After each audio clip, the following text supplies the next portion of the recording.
Gmail আইডির ভুলে যাওয়া পাসওয়ার্ড কিভাবে দেখতে হয়। যদি আপনি আপনার জিমেল আইডির পাসওয়ার্ড ভুলে গিয়ে থাকেন তাহলে এই ভিডিও দেখে দুই উপায়ে আপনি আপনার জিমেলে ভুলে যাওয়া পাসওয়ার্ডটাকে দেখতে পারবেন। প্রথমত আপনি আপনার ফোন থেকে জিমেল অ্যাপ্লিকেশনটাকে ওপেন করবেন। ওপেন করার পর এখন ডান দিকে আপনি প্রোফাইলে ক্লিক করে দেবেন। প্রোফাইলে ক্লিক করে দেওয়ার পর এখন বন্ধুরা আপনাদের ফোনে যদি একের থেকে অধিক জিমেল আইডি লগ ইন থাকে তাহলে আপনার যে পুরনো জিমেল আইডি সেই জিমেল আইডিতে সবার প্রথমে ক্লিক করবেন।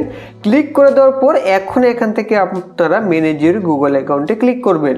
ক্লিক করে দেওয়ার পর এখন বন্ধুরা এখান থেকে আপনারা সিকিউরিটি অ্যান্ড সাইন ইনে ক্লিক করে তারপর এই পেজের সবার নিচে চলে আসুন। নিচে আপনি এখানে দেখতে পাবেন পাসওয়ার্ড ম্যানেজার, তো এখান থেকে পাসওয়ার্ড ম্যানেজারে ক্লিক করবেন। ক্লিক করে দেওয়ার পর এখন এখান থেকে আপনারা google.com-এ ক্লিক করে আপনার জিমেলের পাসওয়ার্ড দেখতে পারবেন।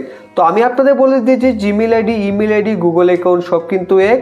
তো তার জন্য এখান থেকে google.com-এ ক্লিক করে কিন্তু আপনি জিমেলের পাসওয়ার্ডকে দেখতে পারবেন। তো এখান থেকে আপনাদের ফিঙ্গারপ্রিন্ট দিয়ে দিতে হবে। ফিঙ্গারপ্রিন্ট দিয়ে দিলে এখান থেকে আপনি আপনার জিমেল আইডি দেখতে পাবেন এবং চোখের আইকনে ক্লিক করে এখান থেকে জিমেলের সেই ভুলে যাওয়া পাসওয়ার্ডটাকে আপনি দেখে নিতে পারেন।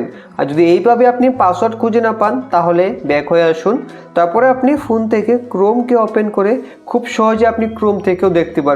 তো এর জন্য এখান থেকে থ্রি ক্লিক করতে হবে। তারপর আপনি এখান থেকে সেটিংসে ক্লিক করবেন। সেটিংসে ক্লিক করে দেওয়ার পর এখন এখান থেকে আপনি গুগল পাসওয়ার্ড ম্যানেজারে ক্লিক করে তারপর google.com-এ ক্লিক করে ফোনে স্ক্রিন লক দিয়ে এইভাবে আপনি এখান থেকে চোখের আইকনে ক্লিক করে আপনার জিমেলের ভুলে যাওয়া সেই পাসওয়ার্ডটাকে দেখে নিতে পারেন।